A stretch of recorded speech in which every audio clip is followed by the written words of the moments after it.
ও মা, কি ব্যাপার ব্যাগ হাতাচ্ছ কেন? দেখি তুই একটু করে খাবার টাবার নিয়ে এসেছিস নিয়ে আসিনি আজকে, আরে কিছু নিয়ে আসিনি। না, গরম গরম আরে লাগছে এই কিছু তো। নিয়ে আসিনি, আরে নিয়ে আসিনি কিছু। তুমি আবার আনবা না। কি নিয়ে এসছি? কি রে বাবা এটা? কি এটা? কি নিয়ে এসছিস?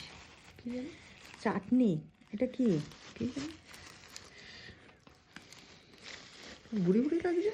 বুড়ি বুড়ি বাবা এইমাত্র পড়িয়ে উঠলাম। আর কি বলতো, আর শরীরে দেখ। ওরে বাবা, মোমো! মোমো মোমো। সেই বিকালে বসেছি আর এখন 8:30 বাজে, এখন উঠলাম। আচ্ছা, খেয়ে নি একটা আগে। খাও খাও।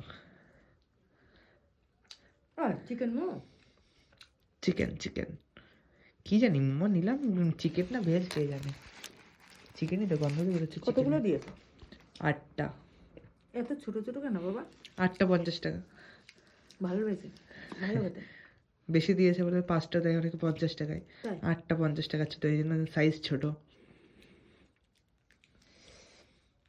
খেতে হেভি স্বাদ। তার ছেলে কোথার থেকে আসলো, খাবার আনবে না এটা ভাবা কল্পনা, মানে পড়াচ্ছে ঠিকই কিন্তু আমার মনটা পড়ে রয়েছে যে চুকচুক ছেলে কি চুকচুক খাবার করছে, দিয়ে এসেছে। চুকচুক চুকচুক করছে মনটা, কখন খাবো এই যে কখন ছেলে খাবো। কি খাবার নিয়ে এসেছে, ছুটি দিয়েছি যেই ব্যাগ হাতানো। তাই তো দেখছি যে বাইরে গেছি, দেখি কি হচ্ছে, ব্যাঘাত হচ্ছে। লঙ্কার খোসা। খেয়ে না তাড়াতাড়ি তাড়াতাড়ি। আর তুইও খা দুটো। দাও আমাকে তুই একটা আর দাও। আমি খাবো। দাঁড়া একটু সস দিয়ে নিই, তাহলে ভালো লাগবে।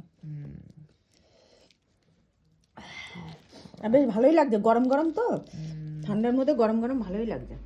চলো খাওয়া যাক একটা।